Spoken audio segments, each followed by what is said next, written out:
So hello everyone, welcome to my channel technical শুরুতে। আজকে আমরা কথা বলবো Iqoo G7 5G ফোনটার ব্যাপারে। আন্ডার 20,000 বাজেটের ফোন কিন্তু অনেক কিছু দিয়েছে যেগুলো আন্ডার 20,000 বাজেটের ফোনে থাকে না। আজকালকার যেসব 20,000 বাজেটের ফোন বেরোচ্ছে সেগুলো তো থাকেই না। যেমন মনে করুন, ইন ডিসপ্লে ফিঙ্গারপ্রিন্ট আপনি এখানে পেয়ে যাচ্ছেন, অ্যামোলেড ডিসপ্লে পেয়ে যাচ্ছেন, 1300 নিটস পিক ব্রাইটনেস আপনি এখানে পেয়ে যাচ্ছেন, এবং সব থেকে ইম্পর্টেন্ট ওআইএস ক্যামেরা আসছে। ইয়েস, 20,000 বাজেটের ফোনে এটাই কিন্তু প্রথম ফোন যেখানে 20,000 বাজেটের নিচে ফোন সেখানে আপনি ওআইএস ক্যামেরা পেয়ে যাচ্ছেন, অ্যান্ড দ্যাট ইজ গ্রেট। এছাড়াও আপনি আন্তঃস্কোর অনেক হাই পেয়ে যাচ্ছেন, মানে যে বাজেটের ফোন সেই হিসেবে। আমি এখনই কেন বসি সবকিছু সম্বন্ধে কথা বলবো, সবকিছু বলবো। তার আগে যদি চ্যানেল নতুন হয়ে থাকেন প্লিজ ডু লাইক, শেয়ার এবং সাবস্ক্রাইব। চলুন শুরু করা যাক। প্রথমে বলে রাখি, আপনি আউট অফ দ্য বক্স এখানে কি পেয়ে যাচ্ছেন। সিম ইজেকশন পিন রয়েছে, কেস রয়েছে, ডকুমেন্টেশন রয়েছে, USB A to C রয়েছে, এবং 44 ওয়াটের একটা চার্জিং সাপোর্ট আপনি এখানে পেয়ে যাচ্ছেন। তার আগে না, ফ্ল্যাশ চার্জিং সাপোর্ট আপনি এখানে পেয়ে যাচ্ছেন। কালারের যদি কথা বলি, সেখানে দুটো কালার চলে আসছে, ব্ল্যাক কালার এবং ব্লু কালার, ঠিক আছে। এবং ব্ল্যাক কালারটার উপরে পেছনে প্যাটার্ন রয়েছে, দুটোই কিন্তু প্লাস্টিক মেড। লুকসে যদি কথা বলি, প্লাস্টিক বডির সাথে চলে আসছে, ফ্রেমটাও প্লাস্টিক এবং ব্যাগটাও কিন্তু প্লাস্টিকের সাথে চলে আসছে। ক্যামেরা মডিউলটা খুব সুন্দর করেছে, তার জন্য ফোনটা আরও বেশি প্রিমিয়াম দেখায়। ডুয়েল সেট আপ ক্যামেরা রয়েছে, কিন্তু ভালো ক্যামেরা দিয়েছে, মানে শুধু শুধু নাম্বারস না বাড়িয়ে দুটো ক্যামেরা দিয়েছে এবং ভালো ক্যামেরা এখানে দিয়ে দিয়েছে। সমস্যা নেই। ফ্রন্টে যদি চলে আসেন, সেখানে আপনি ওয়াটার ড্রপ নজের সাথে চলে আসছে। আপনি বলতে পারেন যে এত ভালো ভালো পয়েন্ট বললেন, এখন ওয়াটার ড্রপ নজের সাথে দিচ্ছেন। ইয়েস, সব কিছু ভালো হয় না। পারফরমেন্সের দিক থেকে ফোনটা খুব ভালো, কিন্তু ইয়েস দেখার দিক থেকে সেখানে সেন্টার পাঞ্চল নেই, ওয়াটার ড্রপ নজ রয়েছে। বাকি যে ফিচার্সগুলো রয়েছে সেগুলোর দিকে যদি তাকান, তাহলে ওয়াটার ড্রপ নজ আপনার চোখেই পড়বে না। এবং ইন হ্যান্ড ফিলও কিন্তু খুব ভালো, এবং ফোনটা কিন্তু অনেক লাইট ফোন, 175 গ্রামের হাতে কিন্তু ফোনটা আপনি পেয়ে যাবেন। পোর্টস অ্যান্ড বাটনসে যদি কথা বলি, সেখানে আপনি রাইটে পেয়ে যাচ্ছেন পাওয়ার বাটন এবং ভলিউম কি, লেফট সাইডে কিছুই রাখেনি। টপে যদি চলে যান, সেখানে আপনি পেয়ে যাবেন নয়েজ ক্যান্সেলেশন মাইক্রোফোন এবং সিম কার্ড ট্রে স্লট আপনি এখানে পেয়ে যাচ্ছেন।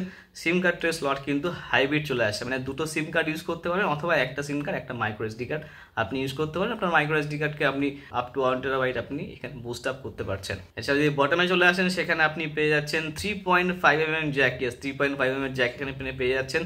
এছাড়াও রয়েছে মাইক, স্পিকার এবং রয়েছে টাইপ সি স্লট। ডিসপ্লে যদি কথা বলি, সেখানে যেটা বললাম ওয়াটার ড্রপ নজের সাথে চলে আসছে। 6.38 ইঞ্চির ফুল এইচডি অ্যামোলেড ডিসপ্লে আপনি এখানে পেয়েছেন উইথ 90 হার্জ রিফ্রেশ রেটের সাথে। এছাড়াও শর্ট সেন্সেশনের আপনি প্রোটেকশনও এখানে পেয়ে যাচ্ছেন।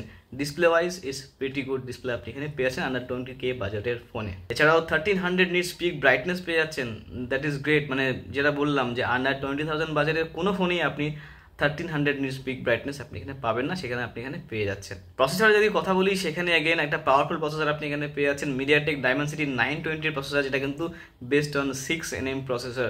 ভেরি পাওয়ার এফিশিয়েন্ট একটা প্রসেসর আপনি এখানে পেয়ে যাচ্ছেন। আন্তঃস্কোর যদি কথা বলি, সেখানে অ্যাপ্রক্স 5 লাখের কাছাকাছি চলে আসছে, and that is great. Under 20,000 বাজেটের ফোনে 5 লাখের কাছাকাছি আন্তঃস্কোর মানে খুব ভালো একটা ব্যাপার এখানে চলে আসছে। এবং গেমিং যদি কথা বলি, মিডিয়াম টু হাই রেঞ্জে আপনি গেমিং করতে পারেন, কোনো সমস্যা নেই। মাল্টিটাস্কিংও কোনো সমস্যা নেই, যেহেতু ভালো একটা প্রসেসর আপনি এখানে পেয়ে যাচ্ছেন। তো performance wise is pretty good phone. এছাড়াও গেমিং এর ফিচার্সে কিন্তু আপনি মোশন কন্ট্রোল পাচ্ছেন। ব্যাটারি যদি কথা বলি, সেখানে 4500 mAh ব্যাটারি পেয়ে যাচ্ছেন উইথ 44 ওয়াট ফ্ল্যাশ চার্জিং সাপোর্টের সাথে। যেহেতু 6nm প্রসেসর, সেহেতু ব্যাটারি ব্যাকআপটা খুব ভালো চলে আসছে, পুরো দিন আপনার চলে যাবে, কোনো রকম কোনো সমস্যা সেখানে হবে না। র্যাম এবং স্টোরেজ যদি কথা বলি, সেখানে দুটো ভেরিয়েন্ট চলে আসছে, 6GB সাথে 128 এবং 8GB সাথে 128। এবং প্রাইসে যদি কথা বলি, সেখানে আপনি 6GB যে ভেরিয়েন্টটা সেটা আপনি পেয়ে যাবেন 18,999 রুপিসে, এবং যেটা 8GB ভার্জন সেটা আপনি পেয়ে যাবেন 19,999 রুপিসে।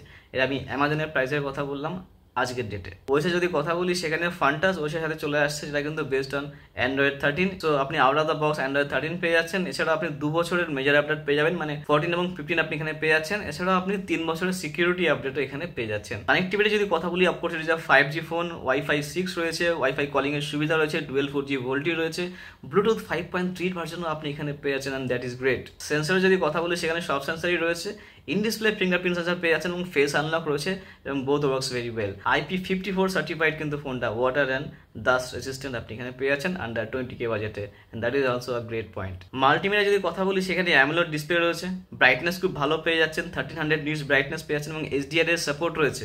সো ডিসপ্লের দিক থেকে খুব ভালো ডিসপ্লে আপনি এখানে পেয়ে যাচ্ছেন। এবং যদি অডিওর কথা বলি, সেখানে আপনি মোনো স্পিকার পেয়ে যাচ্ছেন, কিন্তু লাউড স্পিকারের সাথে চলে আসছে। সো মাল্টিমিডিয়ার experience is kind of good আপনি এখানে পেয়ে যাবেন। ক্যামেরা যদি কথা বলি, সেখানে আজকালকার যে 15-20 হাজারের যে ফোনগুলো বেরোয়, সেখানে নাম্বারসগুলো বাড়িয়ে দেয়, মানে 3টে ক্যামেরা 4টে ক্যামেরা, সেই জায়গায় দাঁড়িয়ে কিন্তু আইকিউ সেখানে দুটো ক্যামেরা রেখেছে, কিন্তু ভালো ক্যামেরা রেখেছে। প্রাইমারি ক্যামেরা আপনি এখানে 64 মেগাপিক্সেল ওয়াইএস ক্যামেরা পেয়ে যাচ্ছেন এবং পেয়ে যাচ্ছেন 2 মেগাপিক্সেল ডেপথ, এবং ফ্রন্টে যদি চলে যান সেখানে 16 মেগাপিক্সেলের ফ্রন্ট ক্যামেরা পেয়ে যাচ্ছেন।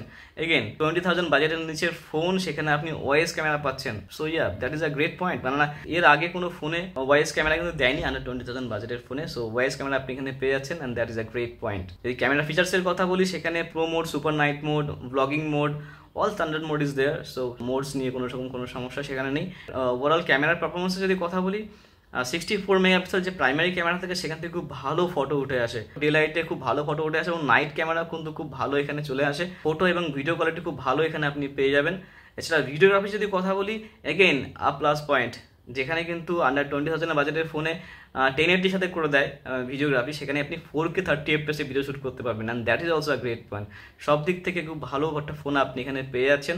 তো ইয়া, ওভার যদি ফোনের কথা বলি, সেখানে আপনি ভালো একটা পারফরমেন্সের ফোন পাচ্ছেন, মানে ভালো একটা প্রসেসর পেয়ে যাচ্ছেন, ভালো একটা ব্যাটারি পেয়ে যাচ্ছেন, ভালো একটা ডিসপ্লে পেয়ে যাচ্ছেন, একটা ডিসেন্ট ক্যামেরা পেয়ে যাচ্ছেন, গেমিং করতে পারছেন। তো ওভারঅল একটা কম্প্যাক্ট ফোন আপনি এখানে পেয়ে যাচ্ছেন। মাইনাস পয়েন্ট একটাই, সেটা হলো ওয়াটার ড্রপ নচ দিয়েছে, আদারওয়াইজ কোনো মাইনাস পয়েন্ট এই ফোনটাতে নেই।